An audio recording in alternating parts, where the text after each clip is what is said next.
Disappoint అయ్యానండి. Hi hello welcome to నా reviews Telugu. Pushpa 2 the rule movie review. ఎన్న మాస తలైవా, ఏం మాస సినిమా తీసాడండి సుకుమార్ గారు. మూవీ లెంత్ ఎక్కువ ఉంది, ఎక్కడైనా లాగైద్దేమో బోర్ కొడుతుందేమో అనుకున్నా.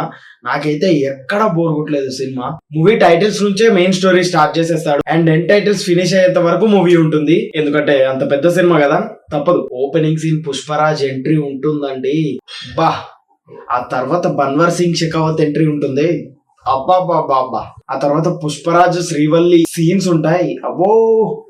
ఇలా ఒక్కొక్కటిగా చెప్తే సినిమాలో చాలా ఉంటాయి. అంత లెంతీ వీడియో చేస్తే ఎవడు చూడ్డు. ఓవరాల్ గా మూవీ ఫస్ట్ హాఫ్ అయితే ర్యాంప్ సంభవం అండి. పుష్పరాజ్ సంభవం, ర్యాంప్ ఫస్ట్ హాఫ్. ఇదైతే మూవీని మనం ఈ రేంజ్ లో ఉంచుకుంటే అది దానికి మించి ఒక అంతు ఎక్కువే ఉందే తప్ప ఎక్కడా తక్కువ లేదు. ఫస్ట్ హాఫ్ అని ఎన్నిసార్లు అంటున్నా కదా. సెకండ్ హాఫ్ లో ఏమైనా ఫాల్ట్స్ ఉన్నాయంటే ఉన్నాయి. డిసప్పాయింట్ అయ్యానండి. సెకండ్ హాఫ్ ఓపెనింగ్ నుంచి సినిమా సూపర్ గా ఉంటది. జాతర ఎపిసోడ్ లో అల్లు అర్జున్ గారి యాక్టింగ్ కి నిజంగా ఇంకో నేషనల్ అవార్డు ఇచ్చేయచ్చు. బట్ ఆ జాతర సీక్వెన్స్ ఏదైతే ఉందో ఆడియన్స్ కి అనుకున్నంతగా రీచ్ అవ్వదేమో అని నా ఫీలింగ్. ఆ తర్వాత మూవీ ప్రీ క్లైమాక్స్ నుంచి క్లైమాక్స్ వరకు అనుకున్న హైప్ కి తక్కువే అని చెప్పాలి. సుకుమార్ గారు అనుకున్న స్టోరీలో తీసుకెళ్లుంటే అయిపోతుండే.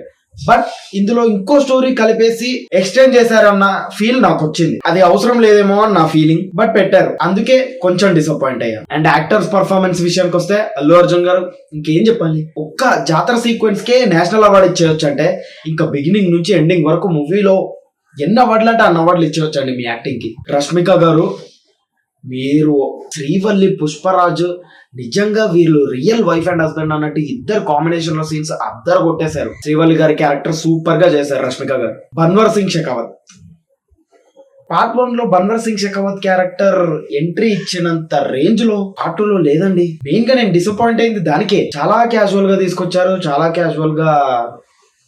అది డిఎస్పి మ్యూజిక్ ఉంది అండి. ఆయన బీజిఎం కి ప్రాణం ఎంత పెట్టాలో అంత పెట్టేశారు ఈ సినిమాకి మ్యూజిక్ కోసం. ఈ మూవీకి నేను ఇచ్చే రేటింగ్ 4. డెఫినెట్లీగా థియేటర్ లో మిస్ అవ్వద్దు. ఎందుకంటే థియేటర్ లో గూస్ బంప్స్ అనిపించే సీన్స్ బానే ఉన్నాయి. ఎలా అయినా మిస్ అవ్వరు, నాకు తెలుసు. దట్స్ ఆల్ అండి. ఇప్పటి వరకు ఛానల్ ని సబ్స్క్రైబ్ చేసుకునే వాళ్ళు ఎవరైనా ఉంటే సబ్స్క్రైబ్ చేసుకోండి ప్లీజ్, పుణ్యం ఉంటుంది. వీడియోని లైక్ చేయండి, షేర్ చేయండి. Thank you all, by.